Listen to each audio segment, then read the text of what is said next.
Namaskar, Sat Sri Akal, Ram Ram Sir, Hamagani, Vanakkam, Pranam. This is Tata Goodbye 2025 show. I think और नए साल के लिए हम बहुत सारी चीजें डिस्कस करने वाले हैं. But I think this year will be dedicated to Operation Sindoor and the army people, the defense personals. इस शो में हम डिस्कस करने वाले हैं major geopolitical events that have taken place. और सबसे पहले सलाम हमारे सभी डिफेंस फोर्सेस को. So thank you so much, sir, for joining. Over to you, sir.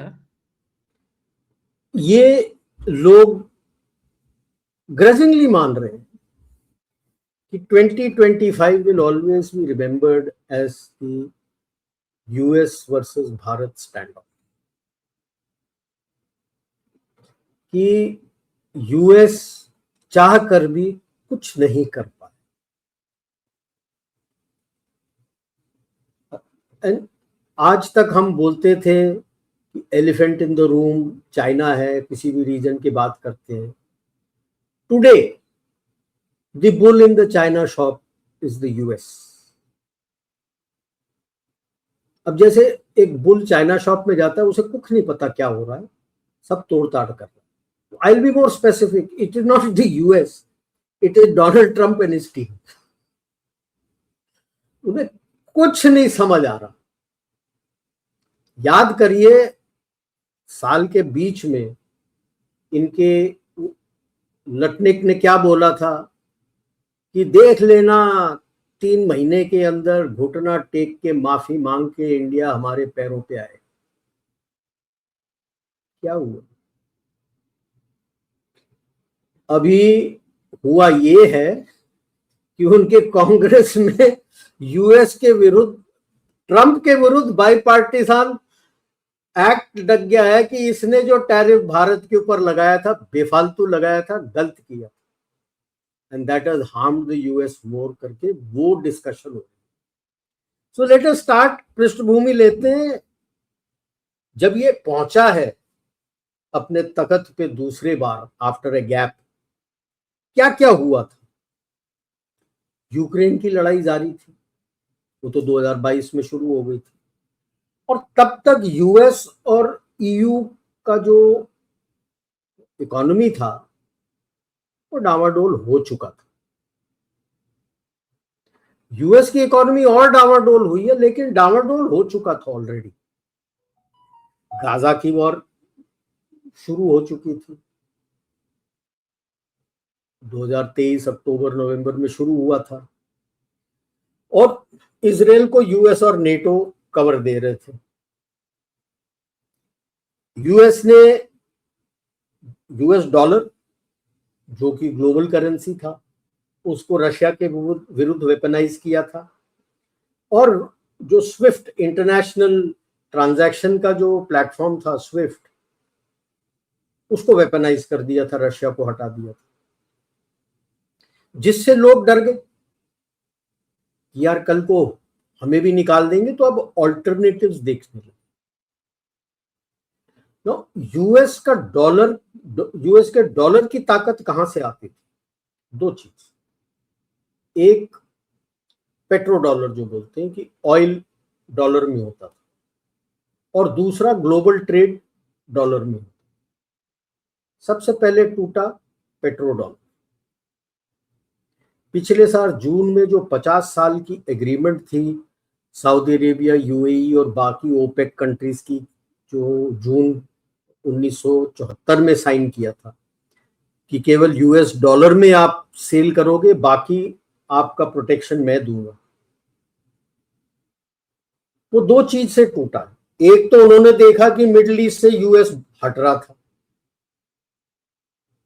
उनकी पकड़ कम हो चुकी थी, और दूसरा था ये weaponising of the dollar and Swift. जो ये डर गए कि यार अगर हमारा डॉलर तो सब उनके पास ट्रेजरी बॉन्ड में उसने दबा के रख लिया, तो मेरा क्या होगा? That treaty last year June lapsed, और रुपीस, युआन, रूबल में सेल वगैरह होने लगा इंटरनेशनली. कुछ नहीं कर पाया यूएस.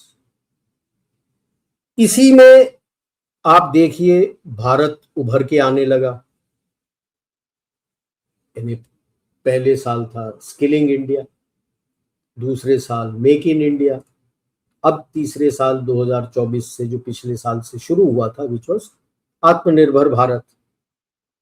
और इसके कारण आप अपना जो स्ट्रेटेजिक इकोनॉमी का डिप्लोमेटिक ताकत था, हेफ्ट जिसको बोलते, वो आप लेके खड़े हुए। ईयू झुक गया आपके सामने, इसलिए आप रशिया का तेल खरीदते थे। यूएस भी झुक गया तब, क्योंकि अगर तेल के प्राइस ऊपर चले जाते तो इनका इकोनॉमी का सत्यानाश हो जाता। And you now are one of the leading refiners of oil in the world.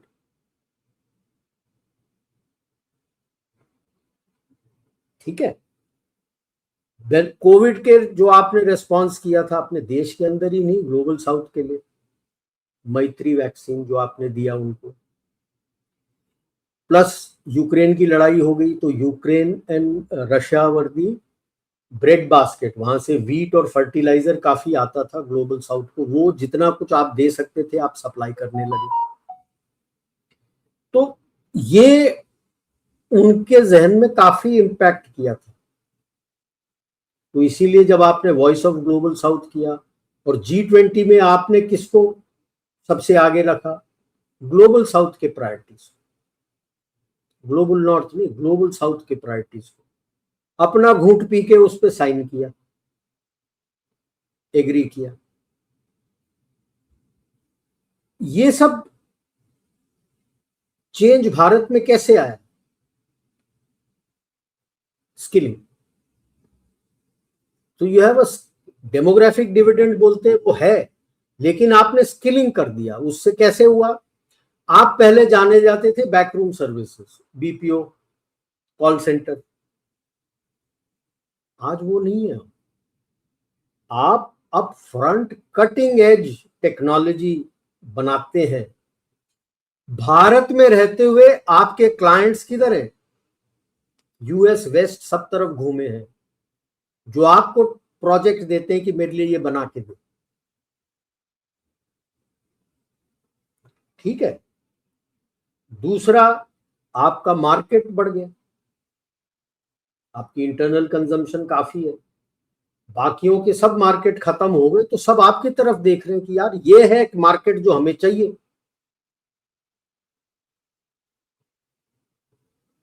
तो the world actually needs you. फिर आपने जो अपना डिजिटल ट्रांसफॉर्मेशन किया, यूपीआई डिजिटल पेमेंट, आपका एक महीने में जितना ट्रांजैक्शन होता है डिजिटली, उतना ये ग्लोबल नॉर्थ का शायद साल में ना हो, इतना डिजिटल ट्रांजैक्शन करते हैं। जो लोगों को अब पसंद आ रहा है, क्योंकि डॉलर को वेपनाइज किया।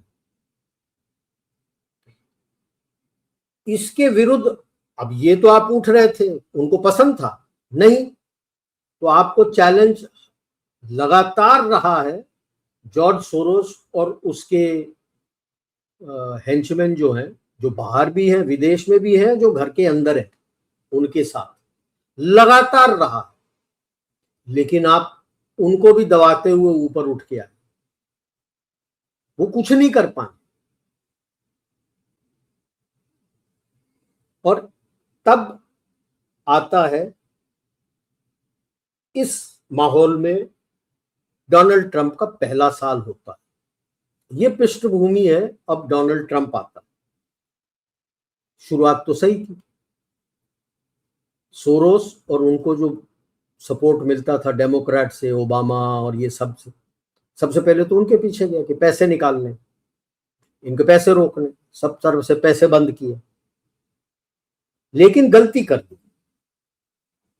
क्या गलती की, सबसे ट्रेड वॉर शुरू कर दी। भाई आप कुछ बनाते नहीं हो, आप नेट कंज्यूमर हो, तो ट्रेड डेफिसिट तो रहेगा। आप ले लो, सऊदी अरेबिया से आप तेल लेते, ठीक है, तो आप तेल लेते हो, आपके पास सऊदी अरेबिया को बेचने के लिए क्या है, F-35 जेट, वो क्यों लेने लगा F-35 जेट? करेगा क्या उसका? हाई एंड टेक्नोलॉजी का करेगा क्या? इसमें एक चीज जो मैंने छोड़ा, आपकी तरक्की जो स्पेस में हुई थी, वो आगे चल के बात करूंगा। दूसरा झटका उसको लगा, ऑप सिंदूर में उनके जितने इक्विपमेंट थे पाकिस्तान के अंदर, पूरा कचरा हो।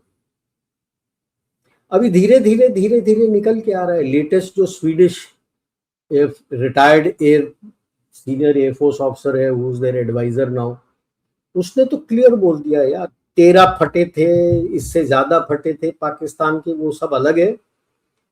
आज के बाद हर डिफेंस इंस्टीट्यूट में केस स्टडी ऑफ सिंदूर का पढ़ा जाएगा कि किस तरह से भारत ने चाइना, यूएस, टर्की और पाकिस्तान को पछाड़ा 88 hours. It will be a case study कि किस तरह से लड़ा था, जिसे हम अपने सर्विसेज में लाएं। This is, by the way, SIPRI करता है ये सब कुछ, who is there with SIPRI, and they are saying कि भाई साहब ये है कच्चा चिट्ठा जो भारत ने किया। और जैसे मैंने कहा, you are now the one of the top refiners of oil. संसार का सबसे बड़ा refinery by a mile is the Jamnagar refinery.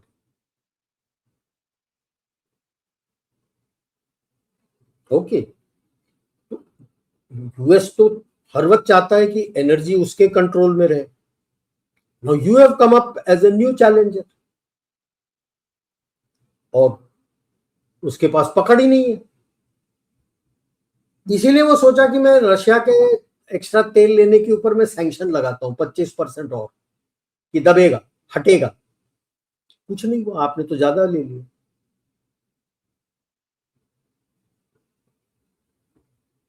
ठीक है, अब जो कोशिश कर, भारत का ग्रोथ रुक नहीं रहा। आपने जापान को पीछे छोड़ दिया, अभी नंबर 4 पे पहुंच गए। Germany is in recession. ये आने वाले साल के अंदर ही आप जर्मनी के आगे निकल जाओ एक्चुअली। तो करता क्या है अब, क्या क्या हो रहा है? इसने लड़ाई ले ली ईयू के साथ, यूरोप के साथ। अभी यूरोप और जेलेंस्की का 36 का आंकड़ा हो रहा है ट्रंप के साथ, क्योंकि जो ट्रंप बोल रहा है कि ट्रेड जो डील करना है, पीस, ये वो मान नहीं रहे। जेलेंस्की एक और लेके आया 20 पॉइंट की, अच्छा ठीक है, आर्मिस्टिस कर लेंगे, डीमिलिटराइज जोन कर लेंगे, क्योंकि यूएस कह रहा नहीं वो पूरा इलाका रशियन टेरिटरी रिकॉग्नाइज करो, तो हो नहीं सकता, तो वो आर्मिस्टिस कर लेंगे। इसके बारे में कई प्लेटफॉर्म में मैं तो 2 साल से बोल रहा हूं कि भाई आर्मिस्टिस ही हो सकता, उससे अभी पीस डील वगैरह कुछ नहीं होगा। अब क्या मांग रहा है जेलेंस्की, जो ट्रंप देना चाहता नहीं है, तो उनका 36 का आंकड़ा चल रहा है, उसको ईयू सपोर्ट कर रहा है। ईयू कितना सपोर्ट कर लेगा? उनको हथियार चाहिए, रशिया को मदद चाहिए, और यहां गाजा की लड़ाई हो रही है जो बंद होने की बात नहीं ले रहे हो रहा है। क्योंकि भैया जिन अरब कंट्रीज को आप बोल रहे हो, चलो इंडोनेशिया तो बोल रहा है मैं भेज दूंगा, इंडोनेशिया इज रिकॉग्नाइज्ड इजराइल। मेन आप बोल रहे हो पाकिस्तान से आएगा, पाकिस्तान डजंट रिकॉग्नाइज इजराइल, तो you are wanting countries to come there with troops who have not recognized Israel. Saudi Arabia ने तो रिकॉग्नाइज ही नहीं किया अभी तक इजराइल। ओके, तो अब इजराइल को भी चाहिए, तो you find Russia, Israel, even EU के जो डिफेंस कंपनीज है आर कमिंग टू इंडिया। क्यों? स्किल्ड लेबर है, इंफ्रास्ट्रक्चर है, रेंज, डेप्थ और स्कोप जो आप दे सकते हो कोई और देश नहीं दे सकता। इजराइल चाहता है कि बल्क में बनेगा तो मेरे लिए भी सस्ता पड़ेगा कॉस्ट पर यूनिट, क्योंकि भारतीय सेना भी उसको ले रही है, मैं भी उसको इस्तेमाल करूंगा। रशिया भी उसी फिराक में है, साफरान इंजन बना रहा है यहाँ। राफेल का डसॉल्ट ने तो बोल दिया ये 2026 से उनके जितने भी जहाज बनेंगे उसका फ्यूसलाज भारत में बनेगा। ठीक है, जर्मनी का राइन मेटल आ गया है, और कौन आया। इस तरह से आप देखो कंपनियां आपके पास आ गई हैं, और बाकी कंपनियां भी आ रही हैं, उसकी खुद की कंपनियां आ रही हैं। Google data centre and AI के ऊपर पूरा जोर है, Microsoft data centre and AI, Amazon AI and logistic supply chain, इनके ऊपर लेटेस्ट टेक्नोलॉजीज वगैरह किस तरह से करना है, इनोवेशन करना है, भारत में हो रहा है। Funded maximum bye Bharat and IP Bharat के पास होगा। उसने जैसे ही आपको दबाने के लिए वीजा डिले कर दिया, H1B का पहले बोला 1 लाख, अब H1B वीजा आपके लोगों को दे नहीं रहा है। हाँ, 2-4 बंदे रो रहे हैं। हो क्या रहा है मैं अभी बताता हूं। एक तो कनाडा में Toronto is coming as a big hub, जिनको आराम से वहां शिफ्ट कर सकता है, कंपनियां वहां शिफ्ट कर रही हैं। वहां H1B वीजा का कोई वो ही नहीं है, वो तो पीआर देने के लिए तैयार बैठा है कनाडा कि आप पीआर लेके आ जाओ, वीजा ले लो, वर्क वीजा ले लो, पीआर लेके आ जाओ। कुछ अटक गए हैं, वो भारत आ गए, भारत से लोग वहां जा रहे हैं। दूसरा हब किधर आ रहा है? भारत के अंदर। ये सारे कंपनियों ने अपने यहाँ पे बना रखे हैं, कहते हैं वहां भेजने की क्या जरूरत, तेरे को वहां H1B वीजा नहीं, इधर आ जा, यहाँ कर।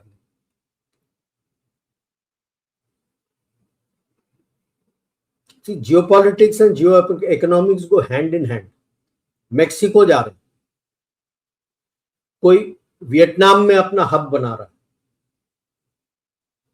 कोई थाईलैंड में छोटा हब बना रहा है, कर ले। अच्छा, वो डिंडोरा पीट रहा है कि नहीं मेरे व्हाइट मैन को ले। डिस्पर्शन ऑफ द एंटायर जो कंसंट्रेशन हो रखा था उसको अब डिस्पर्स हो रहा है पूरा, क्या वो स्प्रेड हो रहा है। Bulk is coming to India. बाकी कनाडा जा रहा है, मेक्सिको जा रहा है, वियतनाम जा रहा है, थाईलैंड जा रहा है, bulk is in India. Who is the sufferer? US. वो भूल गए हैं कि you are an immigrant country. Actually आपने हर बार बाहर से लोग मंगा के आपको मदद करने के लिए इस्तेमाल किया। अब सडनली अब बोलो कि नहीं नहीं मेरे को नहीं चाहिए, आपके खुद के बंदे तो कोई काम ही नहीं करते, फिर how will you survive? Bharat क्यों आते हैं?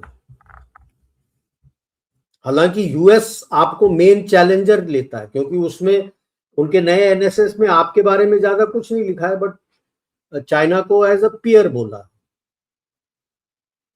ओके, आपको देखता है, इसीलिए आपको दबाने की कोशिश करता है, इसीलिए पाकिस्तान का हाथ पकड़ता है, इसलिए बांग्लादेश में छेड़ने की कोशिश करता है, लेकिन सब तरफ विफल हो रहा है। बांग्लादेश तो सिविल वॉर पे जाने लगा है। इसके खुद के आदमी तो ऑलमोस्ट एवरी सेकेंड डे और थर्ड डे ठुक जाते हैं अननोन गनमैन से, और उनके लाश को लेके आप भाग के लेके आते हो। आपको समझ ही नहीं आ रहा कौन मार रहा है।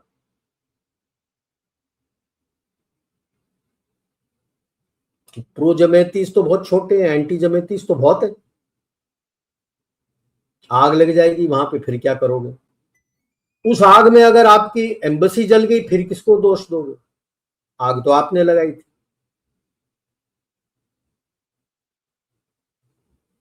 और पाकिस्तान तो वैसे डरा हुआ है अब सिंदूर के बाद। अब दोबारा नूर खान भी बना रहे हो, आप सोच रहे हो छोड़ेंगे हम, अगली बार होगा तो उसको भी लपेट लेंगे, तो क्या बना लेगा? क्योंकि उनको भी, पाकिस्तान के आर्मी को पता है और बांग्लादेश को भी डर है कि आपको पता है कि अभी जो होगा ऑप सिंदूर के लेवल से एटलीस्ट 2 और 3 टाइम्स हायर होगा। जो जो मिसाइल्स अभी आपने फायर करके दिए, चीन भी डरा हुआ है। 3,500 किलोमीटर का आपने सबमरीन के अंदर से लॉन्च करके फायर किया है K4 मिसाइल। नॉर्मली जो आप रेंज बोलते हो, you keep it at planning range देते हो which is 80%। If 80% is 3,500, you can imagine 100% कितना होगा। And it carries MIRV, multiple independent re entry vehicle, मतलब वो अपने अपने टारगेट को जाएंगे। आपका जो उठ रहे हो, हालांकि यूएस एंड ईयू का इकोनॉमी डिक्लाइन पे चला गया। मिडिल ईस्ट में इसमें मैंने बताया था किस तरह से सऊदी अरेबिया और यूएई के बीच में ही लड़ाई हो चुकी है यमन को लेकर। यमन में 3 फैक्शन, एक तो हूती है, दूसरे एंटी हूती में भी 2 फैक्शन। प्रेसिडेंट्स लीडरशिप काउंसिल, जिसको सऊदी अरेबिया, यूएस और जहां पे पाकिस्तान का वो राहिल शरीफ और ये सारे बाजवा भी आके बैठे हुए, ये सारे बैठे हुए वहां पे, हम प्लानिंग करके लड़ेंगे। और उसी का एक और फैक्शन है सदर्न ट्रांजिशनल काउंसिल, जिसको यूएई सपोर्ट करता है। उसको अलकायदा इन अरेबियन पेनिनसुला भी करता है, यूएई करता। अभी दिसंबर के महीने में virtually the whole of southern UAE is under SLC. पूरा उनका सदर्न कोस्ट लाइन, ओमान के साथ जो उनका पूरा बॉर्डर है, most of the border with Saudi Arabia, तड़प गया सऊदी अरेबिया। क्यों? क्योंकि अभी तक अरब वर्ल्ड में 4 देशों के बीच में झड़प चलती रही है since I have started reading geopolitics 87-88 से। 4 देशों के बीच में लड़ाई शुरू हो रही है since 60s। Pakistan, Saudi Arabia, Turkey and Iran for leadership, कि कैलिफेट हमारा हो।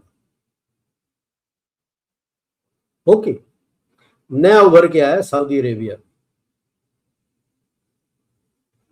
Just Google Saudi Arabia's military bases in Africa, बेहोश हो जाओगे। केवल Gulf of Aden and Red Sea में 5 बेस हैं, 2 in Eritrea, 2 in Somaliland and 1 आप पुंटलैंड ले लो, या it is just off Puntland, एक आइलैंड है, उसके ऊपर बेस है उसका। बर्बरा में भी उसका बेस है।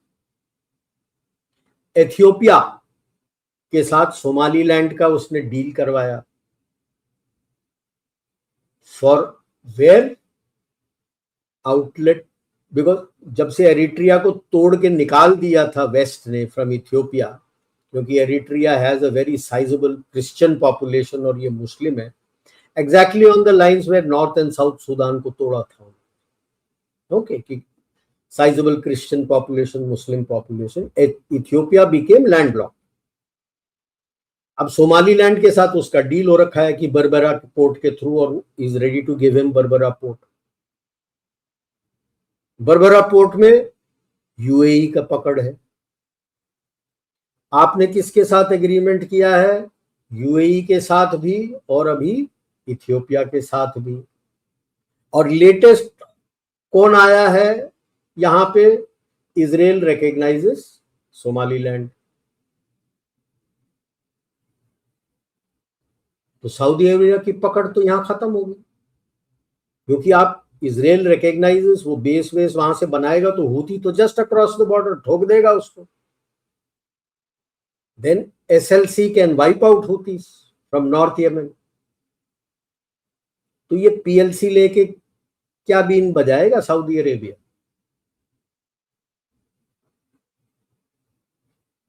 इसी के पीछे उसने वो बॉम्ब किया था उस पोर्ट में 2 यूएई के शिप्स को। बॉम्ब करके क्या मिल जाएगा? तेरे को जमीन वापस मिल जाएगी। 85 to 90% of Yemen's oil is now under the control of SLC, which is supported by UAE. जितने ports हैं, सब ports are now controlled, including Aden. All ports are controlled by SLC.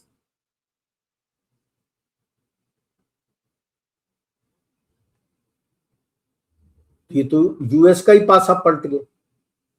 US तो वो सपोर्टिंग पीएलसी, यूएन बोल रहे वो recognised country. ठीक है, आपके नेबरहुड में ये हो रहा है और आपका अच्छा रिलेशंस इन चारों के साथ है। कौन चार? Ethiopia, Somaliland, Israel, UAE. Suddenly सारे आपके साथ आ रहे हैं, आपका डिफेंस एक्सपोर्ट्स भी बढ़ रहा है। खास करके ऑप सिंदूर के बाद सब कतार में खड़े हैं, आपके एयर डिफेंस मिसाइल, आपके ब्रह्मोस, वो सब खरीदना चाहते हैं।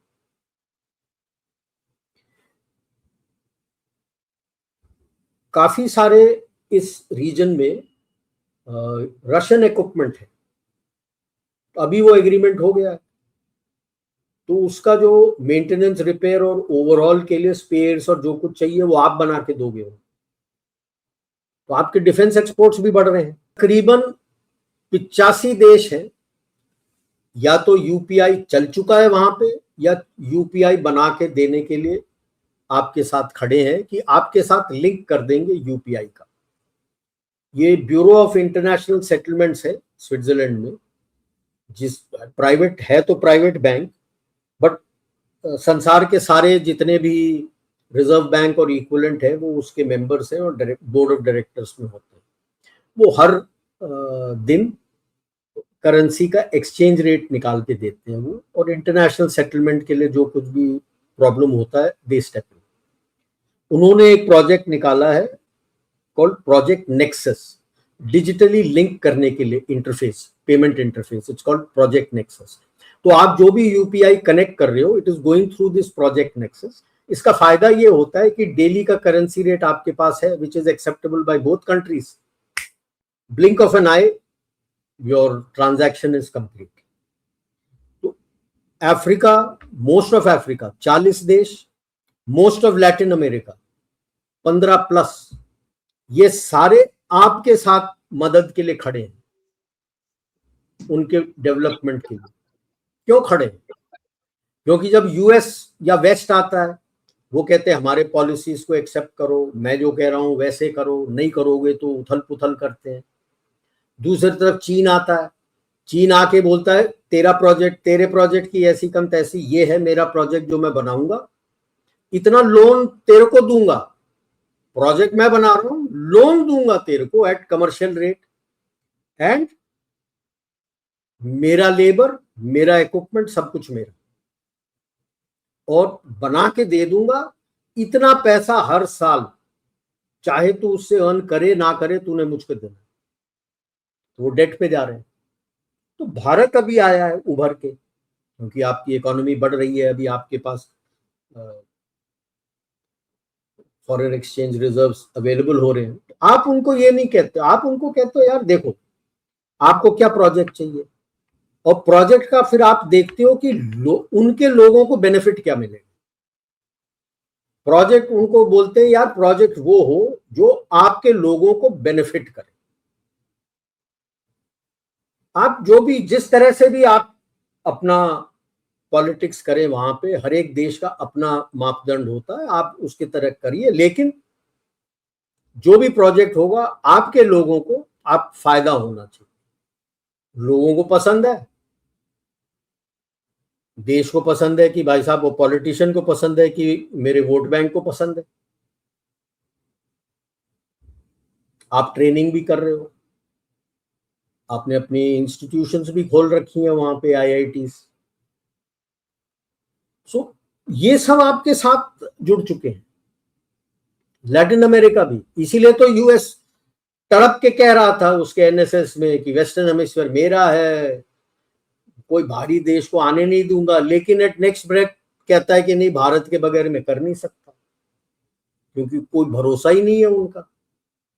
कौन भरोसा करेगा? वेनेजुएला को तेल पकड़ने के लिए आपने 6 महीने से खड़े हो तैनात, 3 महीने तो हो गए आपके एयरक्राफ्ट कैरियर खड़े हुए वहां पे, क्या कर लिया, क्या उखाड़ लिया?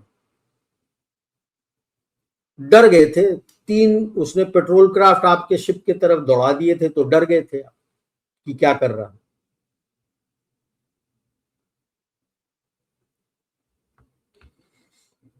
आपका जो एक्चुअल डर उसका है दो चीज, और अदर आई वुड से तीन चीज। एक तो इज ग्लोबलाइजेशन ऑफ यूपीआई। आप लोकल करेंसी में बोल रहे हो, आपने बोला है, आपने जो जियो पॉलिटिक्स का टेबल ही बदल दिया, गेम ही बदल दिया। इसके पहले वो होता था जिसकी लाठी उसकी भैंस, मतलब मैं सुपर पावर हूं, मेरा करेंसी होगा, जो मैं बोलूंगा वैसे होगा। चाहे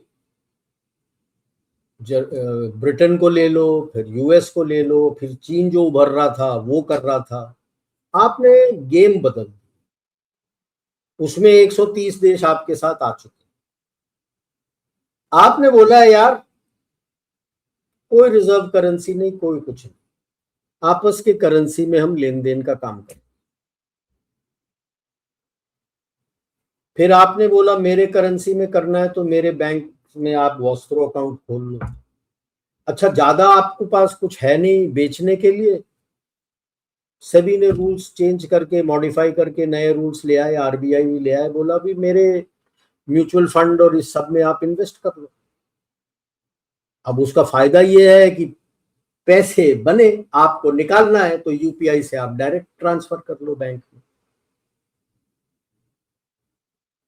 So the whole geopolitics is being changed by you to multipolarity. और ये रास नहीं है यूएसए। ईयू ने मान तो लिया है लेकिन उनका भरोसा नहीं है, क्योंकि हालांकि जॉर्ज सोरोस का वो कहते हैं ऑफिस बंद कर दिया, लेकिन उसके सारे चम्मच तो वहीं से ऑपरेट करते हैं। तो क्या प्रोग्रेसिव डेमोक्रेसी पता क्या फ्रंट है जिसका कांग्रेस भी एक मेंबर है, जो जॉर्ज सोरोस का है, जिसका सैम पिट्रोदा है बंदा, वो तो जॉर्ज सोरोस का फंडेड है। ओपन सोसाइटी, जॉर्ज सोरोस को आपने निकाला है लेकिन ओपन सोसाइटी तो वही है। काफी गवर्नमेंट है वो तो वोक गवर्नमेंट है। वोक मतलब लेफ्टिस्ट, वो तो पसंद ही नहीं है, वही तो सारा कुछ हुड़दंप आपके देश के अंदर मचाने नहीं है। वो ट्रेड डील करेगा तब भी हुड़दंप मचाने की कोशिश करेगा कि ऐसा सत्ता, ऐसा पार्टी सत्ते में आए, बंटी बबली वाली, कि जो मेरे हुक्म पे नाचे। लेकिन समझ में उनको नहीं आ रहा कि भाई भारत देश बहुत चेंज हो चुका है, उनके खुद के देश में उनके विरुद्ध लोग खड़े हो रहे हैं। अभी इतने सारे रेडिकल इस्लाम वहां पहुंच चुके हैं जिनको देखा भी नहीं। कि जब आप रिफ्यूजीज ले रहे हो, आपका एंटेना नहीं ठनका कि केवल लड़के और मर्द आ रहे, औरतें नहीं आ रही हैं उतनी तादाद में, जबकि उनके यहां औरतें ज्यादा तादाद में होनी चाहिए, क्योंकि एक आदमी को तो 4 बीवी अलाउड है। तो मर्द के और औरत में कम से कम मर्द तो 1/4 होना चाहिए। Most of the people who came in were main. कुछ नहीं देखा आपने, आंख मीच के ले लिया, और अभी आग लगी हुई है आपके देश में। वो आपके वोट बैंक बन चुके हैं, आप कतराते हो उनके अगेंस्ट करने के लिए। फौज तो आपने काट दिया था, सब कुछ, फौज आपके पास है नहीं। घर में आग लगी हुई है लेकिन यूक्रेन की लड़ाई आपने चलानी है। घर जल जाए लेकिन वो उसका घर तोड़ना है मेरे को, अपने घर को तो बचा लो। तो इसलिए वो आपके अगेंस्ट काम करेंगे, इस पे सावधान रहना पड़ेगा हमें। दूसरा जो दिक्कत हो रहा है यूएसए को, उसके जितने एलाइज हैं, चाहे यूरोप के हो चाहे कहीं के हो, सब उसके ट्रेजरी बॉन्ड छोड़ के सोना ले रहे हैं। ये एक ट्रेंड है आपका 2025 में, और 2026 में भी चलेगा ये। यूएस ने रेस्पॉन्स क्या किया आपके ऊपर, बाकियों के ऊपर तो टैरिफ वॉर किया, आपके ऊपर भी टैरिफ वॉर शुरू किया। आप नहीं माने रशिया से तेल, तो आपके ऊपर डबल टैरिफ लगा दिया, सैंक्शन लगा दिया 25% और। ठीक है, पाकिस्तान का इस्तेमाल करने की कोशिश कर रहा है, पाकिस्तान डरा हुआ है कि यार अब की बार ऑप सिंदूर 2 हो जाएगा तो मैं तो खत्म हो जाऊंगा, सब कुछ खत्म हो जाएगा, क्योंकि उसकी फौज के अंदर ही फूट आ चुकी है पंजाबी और नॉन पंजाबी के बीच में। क्या वो लड़ेंगे? बांग्लादेश की कोशिश की तो वो तो झुलस रहा है वहां पे बैठ के, किसी को समझ नहीं आ रहा क्या हो रहा है वहां पे, कब टूटेगा कब आग लगेगी उनके अंदर कुछ नहीं पता। तारिक रहमान कोई दूध का धुला नहीं है, वो तो प्लान बी था यूएस का कि अगर यूनुस मियां से कुछ हो नहीं पाएगा तो मैं तारिक को ले आऊंगा, तो दो धाके सूट पहना के उसको खड़ा कर दिया है। ये तो हमारे मिलिटेंट ग्रुप सबके साथ मिला हुआ था, तो ये कौन सा दूध का धुला हुआ है? इसकी माँ भी अभी गए हुए हैं जयशंकर जी वहां पे उनके जनाजे के लिए। तो last government which is mother had was in alliance coalition with the Jamaatis, ये हमें भूलना नहीं चाहिए। 2004 से 2009 जो उसकी सरकार थी, it was a BJP and Jamaati, BNP and Jamaati coalition. Jamaati was the junior partner, अभी जमेती चाहता है मैं सीनियर पार्टनर बनूं, बट उसको वोट बैंक्स मिल नहीं रहे, तो वो आग लगा रहा है। दूसरा यूनुस भी आग लगा रहा है, क्योंकि उसको पता है कि यार इलेक्शन हो गया तो मैं तो चला गया, फिर मेरा क्या होगा। वो तो कॉन्स्टिट्यूशन बदलना चाहता था for a presidential form of government, और खुद को प्रेसिडेंट बना के उसके बाद नीचे प्राइम मिनिस्टर रखना चाहता था, वो नहीं हुआ। तो उसकी अपनी तड़प है, तो इसीलिए उसने वो एनसीपी नेशनल सिटीजन्स पार्टी बनाया था, इसीलिए उनको किंग्स मैन बोलते थे। वो पार्टी टूट गई, अब कुछ जमेती के साथ चले गए और कुछ अलग हो गए, और उनको कोई मिल नहीं रहा वोट बैंक्स। तो आग लगने वाली है वहां पे, और मैं तो देख रहा हूं 2026 it is going to descend into a civil war. तो हमने अपने बॉर्डर्स को टाइट करके प्रोटेक्ट करके रखना।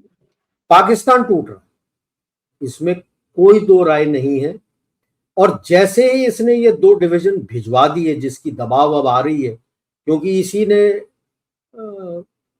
फूलिशनेस किया था कि गाजा में ट्रूप्स भेजने को एक्सेप्ट कर लिया था, सऊदी अरेबिया से एक्सेप्ट कर लिया था, और यूएई को 1 मिलियन शेयर्स अपने फौजी फाउंडेशन के भेज दिए, जो सऊदी अरेबिया नाराज हो गए।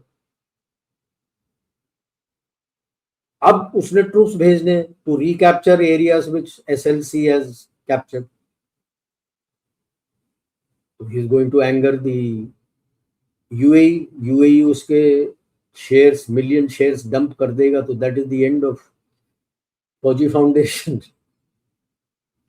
वो किसको बेचेगा और कौन खरीदेगा कितने में? ओके, सो ये टूटने के कगार पे, एक तो मुनीर जाने के कगार पे है, उसकी उल्टी गिनती शुरू हो चुकी है, क्योंकि गाजा भेजेगा इजराइल को बगैर रिकॉग्नाइज किए, और पूरा उसका पाकिस्तान एंटी इजराइल खड़ा हुआ है, तो you can understand what is going to happen within Pakistan.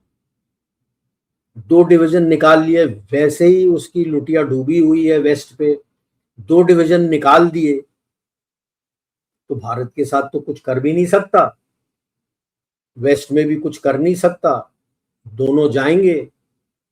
Will it empower the Sindh Liberation Army? तो क्या होगा उसका? नाउ यूएस डेस्परेट हो रहा, वो कोशिश कर रहा है आपकी चीन के साथ लड़ाई होगी, क्योंकि वो डरा हुआ है कि अगर ताइवान के साथ लड़ाई होगी तो उसको तो सारा कुछ वहां पे जाना पड़ेगा, कई तो बूट्स भी मांगेंगे, कैसे लड़ूंगा क्या करूंगा। तो इसलिए अभी जो लेटेस्ट वो रिपोर्ट लेके आ रहे हैं, 2 रिपोर्ट लेके, तो उसको मैं यही फाड़ता हूं कि भाई कोर इंटरेस्ट इनका सदर्न तिब्बत है ताइवान के साथ। कोर इंटरेस्ट तो सबसे पहले शुरू से रहा है इनका, कोई नया नहीं है। वो तो रिपब्लिक ऑफ चाइना ने कोर इंटरेस्ट पार्लियामेंट में बोल रखा है चियांग काई शेक ने, ये पीआरसी का नहीं है। सदर्न तिब्बत पे क्लेम चियांग काई शेक ने 1947 में अपने पार्लियामेंट में, देन रिपब्लिक ऑफ चाइना के पार्लियामेंट में डिक्लेयर किया, that is present day Taiwan. वो आज तक ताइवान पार्लियामेंट ने कैंसिल नहीं किया। तो टू टेल मी टुडे कि इट्स अ कोर इंटरेस्ट में, किसको उल्लू बना रहा है? आज तो चीन के पीएलए और सीपीसी के अंदर ही घमासान चल रहा है।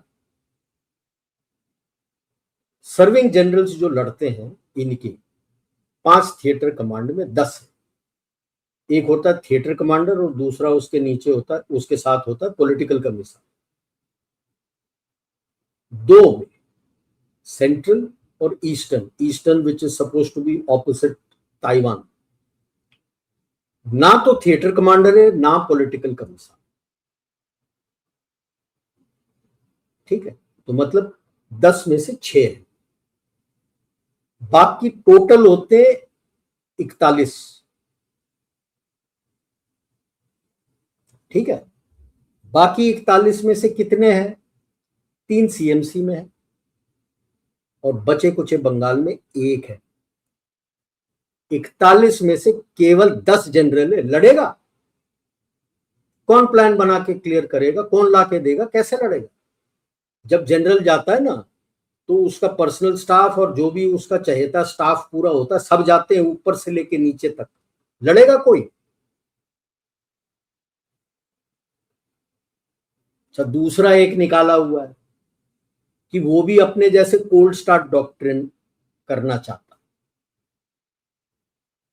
बहुत अच्छे भाई, आपकी सारी फौज भारत के पास नहीं है, आपकी तिब्बत के बाहर है। तिब्बत के अंदर 3 ब्रिगेड है और सिंकियांग में 4 ब्रिगेड, 4 डिवीजन थे, जिसमें से 2 तो ट्रेनिंग कैंप में है, 2 आपके ईस्टर्न लद्दाख में लग चुके। जो थोड़े पीछे हटे हैं, आप उनको कह रहे हो कि 30 मिनट में मोबिलाइज करके आप चल दो, मतलब जो आपका एंट्रेनिंग स्टेशन है वहां पहुंच जाओगे। किसको उल्लू बना रहा है बे? मैंने बाल ऐसी सफेद नहीं किए फौज में। 30 मिनट में मतलब कि बंदे 24/7 365 डेज अ ईयर तैयार बैठे, जूते हथियार जो भी आपने एम्युनिशन साथ लेके जाना तैयार बैठे। बात क्या कर रहे हो?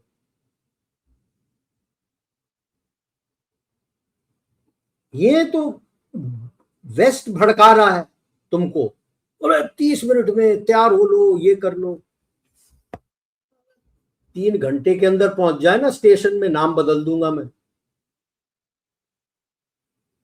ट्रेन क्या 24 घंटे वहां पे खड़ी है? नॉर्मल रेक नहीं होता है ट्रेन। फौज जब आता है उसका जो पूरा रेक जो बोलते हैं वो अलग होता है। तो 24 घंटे खड़ी है वहां पे कि पहुंच गया, चढ़ गए? क्या बात कर रहे हो यार? और इसके ऊपर कमेंट्स लिख रहे हैं, पेपर लिख रहे हैं लोग हमारे यहाँ पे, जिन्हें कभी फौज किस तरह से मूव करता घंटा कुछ जानते हैं? सिविलियन है, बढ़ा रहे हैं वो, उसने जो बोला है हास्यास्पद है। हथियार कोथ में होता है, 400 लोग कोथ में एक बार पहुंच के हथियार निकाल के दिखा दो। क्या बोल रहे हो तुम यार? एम्युनिशन डंप अलग होता है। क्या वह गाड़ी लोड करके रखती हो एम्युनिशन का पूरा 24 घंटे? वहां जाना पड़ता है, उसका रूल ड्रिल अलग होता है। बारी बारी से गाड़ी अंदर जाके लोड करके लेके आते हैं। एक ट्रक लोड करके दिखा दे एम्युनिशन, पता लग जाएगा तेरे को कितना टाइम लगता है। पहले तो पेपर वर्क होता है, पेपर वर्क में ही 2-4 घंटे पेपर वर्क तो पहले से तैयार करके रखते हैं, वो मोबिलाइजेशन बॉक्स के अंदर तैयार होता है, उसको फटाफट करके निकाल देते हो। मैं तो बोल रहा हूँ यार, एक गाड़ी के अंदर एम्युनिशन पूरा भर के मेरे को दिखा दे और बोल कि 30 मिनट के अंदर पहुंच जाएगा। भाई यार, उसने बोल दिया तुमने मान लिया। थोड़ा अकल रखो, पहले समझो कि अगर एक यूनिट मोबिलाइज करता है लड़ाई के लिए क्या क्या करना पड़ता है। कौन कौन जाता है? बंदा सो रहा होगा, मतलब सोएगा भी नहीं। एक केवल जो छोटे 10-15 आदमी का क्यूआरटी होता है ना, वो तैयार रहता है, वो यूनिट के क्वार्टर गार्ड में रहता है। उसको बोलो तो आधा घंटा भी बहुत ज्यादा होता है, वो 5 मिनट के अंदर फुर हो जाता है वहां से, क्योंकि सब कुछ तैयार बैठा हुआ है और उनका ड्यूटी रोटेट होता रहता है। वो फुर होके जा सकता है, वो फुर होके जाके करेगा क्या? आपको अपना जो डिमांड होता है ना, जो मोबिलाइजेशन बॉक्स में होता है, ट्रेन का डिमांड होता है, वो स्टेशन मास्टर को जाके देना पड़ता है। वो बुलाएगा रेक को, कहाँ है रेक, उसको बनाना पड़ता है। आप में उसमें पैसेंजर वाले होते हैं, गाड़ी को लेके जाना होता है, स्टोर्स के लिए जैसे आप में बंद वैगन होते हैं वो अलग होते हैं, और रेक का कॉम्पोजिशन ही अलग होता है यार। आम आपके गुड्स ट्रेन जैसे नहीं होता है, या पैसेंजर ट्रेन नहीं से होता है, मिक्स्ड होता है। वो बनाना पड़ता है उसको।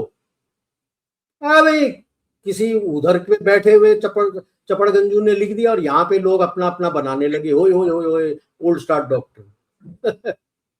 Good luck, good luck.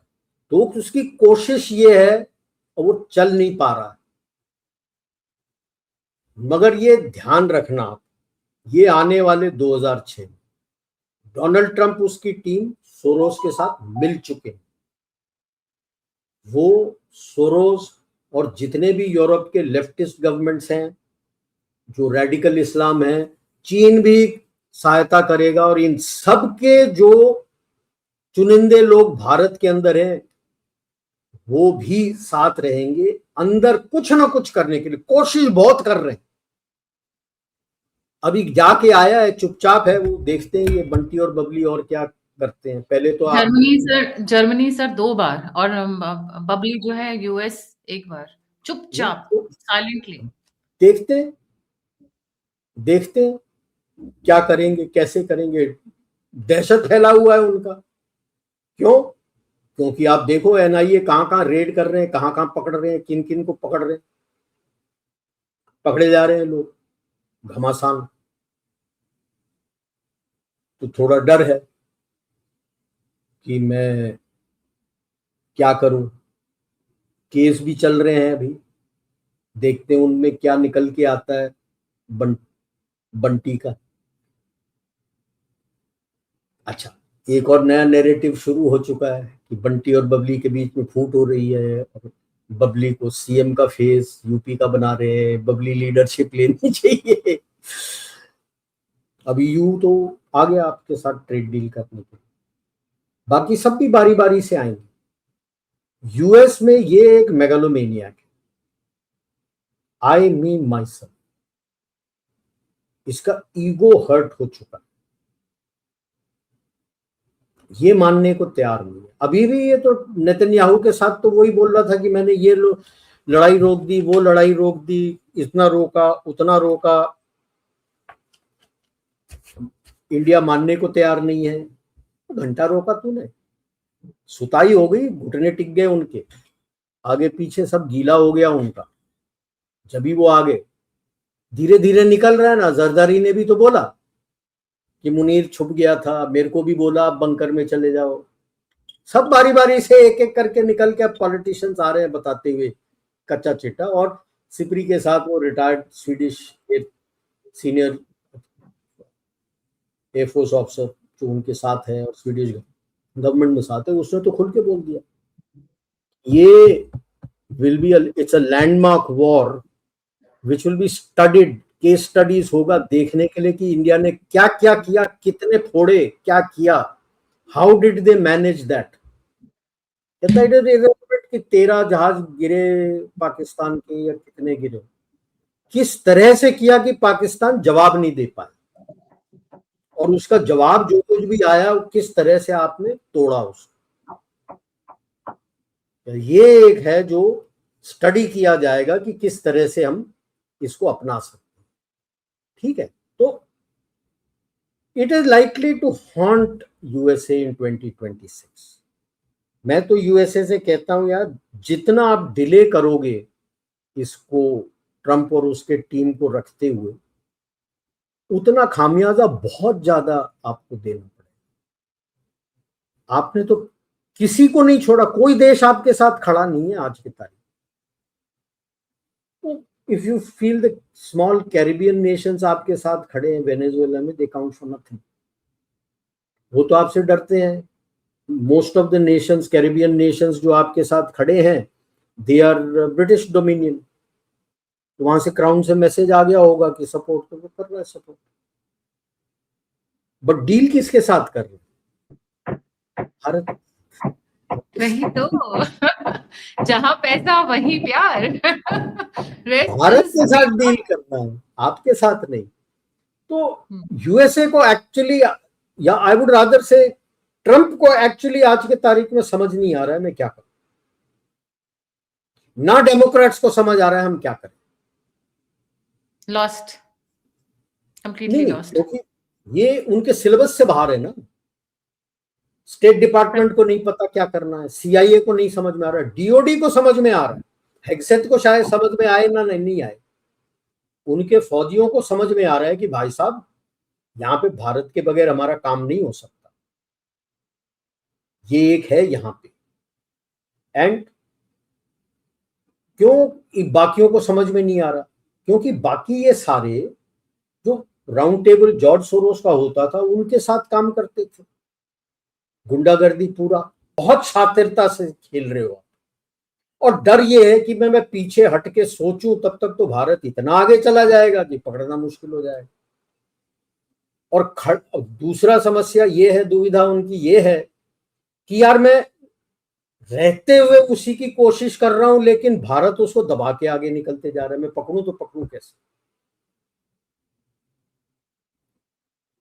जैसे वो तेली गैंग बोलते थे ना कि बदन में बहुत तेल लगा के आते थे चोरी करने के लिए, ताकि आप पकड़ो तो हाथ स्लिप हो जाता है। पुलिस पकड़ने की कोशिश करेगी तो हाथ स्लिप हो जाता है। उनको ये लग रहा है कि भारत यार पूरा तेल लगा के आया हुआ है, पकड़ में नहीं आ रहा।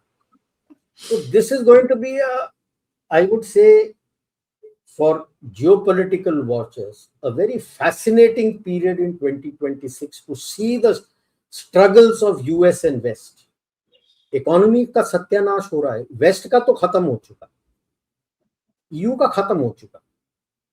आप देख लो Hungary and Greece, 2026 they should be joining BRICS. They have already sent feelers and they are ready that if अगर ईयू कहता है और नेटो कहता है कि अगर आप ब्रिक्स ज्वाइन करोगे तो हमारे साथ नहीं रहोगे, they are ready to quit that and join BRICS. Okay. Britain has reached out to IMF and they are in talks with IMF for a bailout. France और जर्मनी कतार में खड़े हैं फॉर बेल आउट। ऐसे ही नहीं इनकी कंपनियां आपके पास आ रही हैं, आपके पास आ रही हैं कि कुछ पैसे बनेगा तो मेरे देश में जाएगा तो बचेगा वो देश। साफरान आपने बोला टेक्नोलॉजी ये वो सब घुटने टेक के। डसॉल्ट क्यों कह रहा है कि fuselage which is one of the most important things कि वो सारा कुछ यही बनेगा, वो इसीलिए कि यार बनेगा वहां जाएगा। बोइंग आपके तरफ देख रहा है, एयरबस आपके तरफ देख रहा है, एम्ब्रेयर ब्राजील का आपके यहाँ बनाना चाहता है, रशिया उसका जो रीजनल एयरक्राफ्ट है वो आपके पास बनाना चाहता है। सब ये देख रहे हैं कि इकोनॉमी मेरा कुछ तो पैसा आएगा, कहीं से तो पैसा आएगा।